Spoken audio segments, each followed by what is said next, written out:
आप सभी का हमारे चैनल पर स्वागत है। चलिए तो ले चलती हूँ मैं अपनी एक नई स्टोरी पर।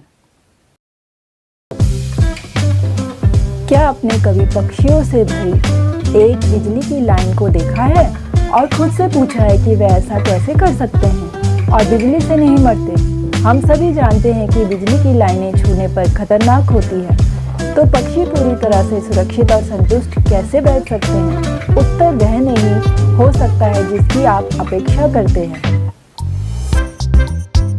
आपने देखा होगा कि जानवर नियमों का पालन नहीं करते हैं। आपने शायद पक्षियों या गिलहरियों को बिजली की लाइनों के साथ साथ दौड़ते हुए देखा होगा।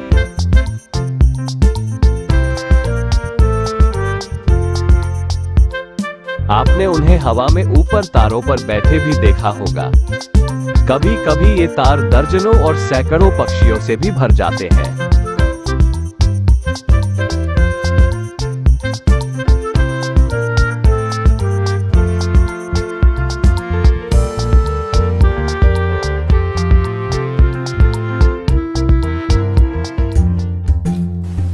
तार पर बैठे पक्षी जमीन को नहीं छूते हैं, इसलिए बिजली की लाइन में रहती है। लेकिन अगर कोई पक्षी बिजली की लाइन और अन्य धातु को छूता है तो यह बिजली देता है। क्या वे वहां बैठे हुए चौंक रहे हैं? वे नहीं होना चाहिए, है ना? आखिरकार आप कोई चीख नहीं सुनते हैं या धुएं और पंखों के कश नहीं देखते हैं। हवा में भुने हुए पक्षी की गंध नहीं है। तो सौदा क्या है? पक्षी उन तारों पर कैसे बैठ सकते हैं और उन्हें झटका नहीं लगता?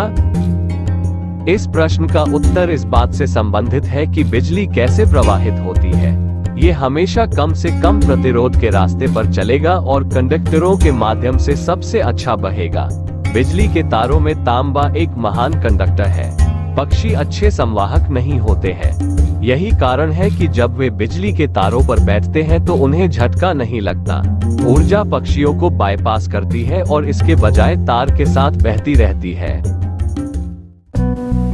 इसके अतिरिक्त यदि एक पक्षी एक बार में 2 तारों को छूता है तो यह एक सर्किट बनाता है, मतलब बिजली पक्षी के माध्यम से प्रवाहित होगी और संभवतः उसे करंट लगेगा। एक और कारण है कि क्यों पक्षी बिना झटके के तार पर बैठ सकते हैं। एक तार में कोई वोल्टेज अंतर नहीं है। इलेक्ट्रॉनों को स्थानांतरित करने के लिए कुछ ऐसा होना चाहिए जिसे वैज्ञानिक विद्युत क्षमता में अंतर कहते हैं। उदाहरण के लिए, ऊर्जा उच्च वोल्टेज वाले क्षेत्रों से कम वोल्टेज वाले क्षेत्रों में प्रवाहित होती है। यदि यह 35,000 वोल्ट की एकल विद्युत लाइन से बहती है तो ये कम से कम प्रतिरोध के पथ पर चलती रहेगी। इसका मतलब है कि यह पक्षियों को बाईपास कर देगा क्योंकि विद्युत क्षमता में कोई अंतर नहीं है।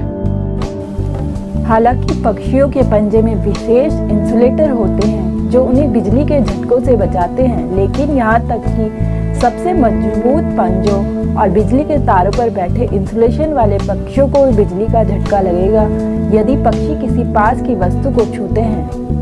तार पर बैठे बैठे कोई चिड़िया जमीन को छू जाए तो बात अलग है, जिससे उसे झटका लगेगा। ये तब भी होगा जब कोई पक्षी भिन्न वोल्टेज वाले किसी अन्य तार को स्पर्श कर दे। इन मामलों में पक्षी का शरीर बिजली का मार्ग बन जाएगा। ये पक्षी के माध्यम से या तो जमीन पर या किसी अन्य स्थान पर एक अलग वोल्टेज के साथ पहुंचेगा। यही कारण है कि बिजली की लाइनें हवा में ऊंची होती हैं और तारों के बीच काफी जगह होती है। अगर आपको ये स्टोरी अच्छी लगी हो तो प्लीज लाइक कीजिए, शेयर कीजिए और ज्यादा से ज्यादा सब्सक्राइब कीजिए।